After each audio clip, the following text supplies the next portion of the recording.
Can you imagine a world where writing was just being invented? Picture this, a bustling city full of life nestled between two great rivers, the Tigris and Euphrates. New videos every day. Subscribe to our channel.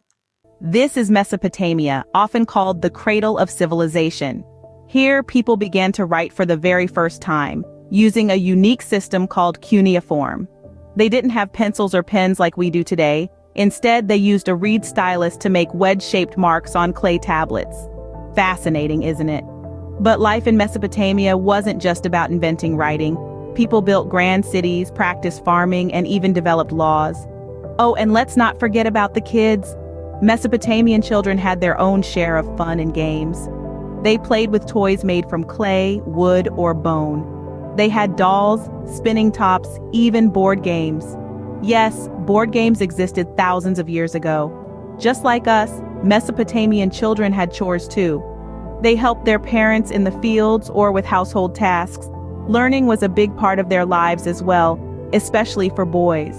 They attended schools where they learned to read and write cuneiform and studied mathematics and astronomy. The Mesopotamians were a people of many firsts. They were the first to live in cities, the first to write, and the first to create laws. Their inventions and ideas have influenced countless cultures and civilizations that followed. In this ancient land, children played, learned, and helped shape the world we know today. Mesopotamia, a place where history was made and the story of civilization began. A land of marvels indeed. Ever dreamt of becoming a pharaoh or a queen? Well, welcome to ancient Egypt, where such dreams were not too far-fetched. You see, the land of the pyramids was once ruled by mighty pharaohs and queens, whose tales were as grand as the monuments they left behind. Pharaohs, the rulers of ancient Egypt, were more than just kings and queens. They were considered gods on earth, commanding respect and awe from their subjects. Their lives were filled with splendor and grandeur. From the towering pyramids, their eternal resting places, to the golden treasures that accompanied them, everything about their lives was fascinating. But what made these rulers truly legendary were their stories.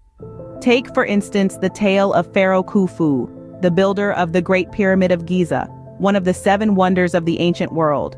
Or the story of Queen Hatshepsut, who defied tradition and became one of the most powerful female pharaohs. As intriguing as these tales are, the heart of ancient Egypt was the Nile, the longest river in the world. This majestic river was the lifeline of the civilization, providing water, food, and even a means of transportation. Imagine sailing down the Nile, watching the pyramids grow smaller in the distance. Now let's talk about the children of ancient Egypt. Much like kids today, Egyptian children loved to play.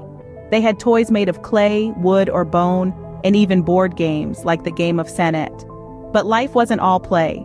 At a young age, children were taught to read and write hieroglyphs, the beautiful picture language of the Egyptians. Girls learned household chores while boys were trained in their father's trade.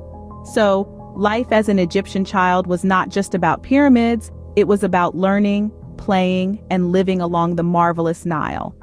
What if your calendar was so accurate it could predict celestial events thousands of years into the future? Let's delve into the mysteries of the Mayans, a civilization that thrived in the dense jungles of what is now Central America. The Mayans were not just skilled architects and warriors, but also cosmic philosophers. They viewed the cosmos as a complex, interconnected web of cycles and patterns. Their understanding of the cosmos was so profound that they were able to create a calendar with incredible precision. This calendar, known as the Long Count, was more than just a way to mark the days. It was a reflection of the Mayans' deep understanding of the rhythms of the cosmos. Each day in the Mayan calendar had a specific spiritual significance. The calendar was made up of various cycles, all interlocking like the gears of a clock. The smallest cycle was just 13 days long, while the longest stretched to an astonishing 5,125 years. This calendar was so precise that it could predict celestial events such as solar and lunar eclipses thousands of years into the future. But what about the children in this cosmos-centric civilization? Just as the Mayan calendar was a part of their daily life, so too was the jungle that surrounded them. The dense jungles were their playgrounds, their classrooms, and their homes. They learned to navigate the thick undergrowth, to recognize the calls of distant birds, and to identify the subtle signs that an animal had passed this way before. Mayan children were also introduced to the mysteries of the cosmos at a young age. They learned about the stars, the planets, and the cycles of the moon.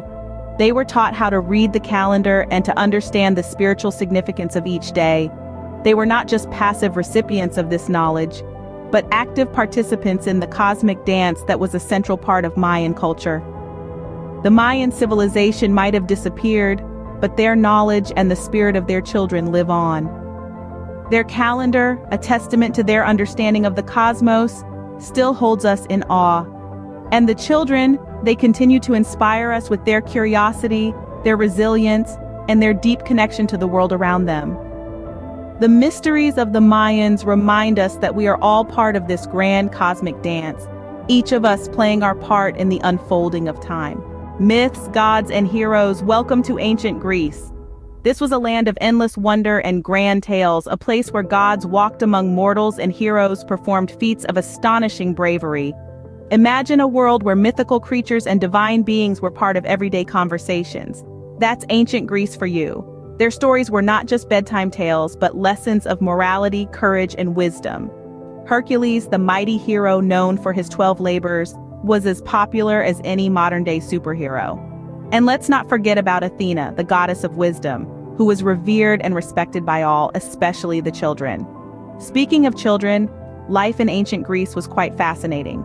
Education was highly valued, but unlike today, it wasn't all about textbooks and classrooms. Greek children learned through play, music, and sports. They played games like knucklebones, similar to our jacks, using sheep bones. And who hasn't heard of the Olympics, right? Well, it started in ancient Greece as a sporting event to honor the king of gods, Zeus. But it wasn't all fun and games. Greek children also had chores, just like kids today. They would help their parents in the fields, at home, or in the bustling marketplaces of Athens. And yes, they went to school too, where they learned to read, write, and recite epic poems by heart. The Greeks believed that a healthy body houses a healthy mind, leading to the creation of gymnasia, places for physical education. Here, children would learn wrestling, running, and even discuss throwing. Talk about a well-rounded education. As the sun set, the children would return home where they would listen to stories about the gods, the heroes, and their glorious deeds. These tales, filled with adventure and lessons, would lull them into a peaceful sleep, dreaming of their own heroic feats. From their gods to their games, Greek children sure knew how to make their lives interesting. New videos every day. Subscribe to our channel.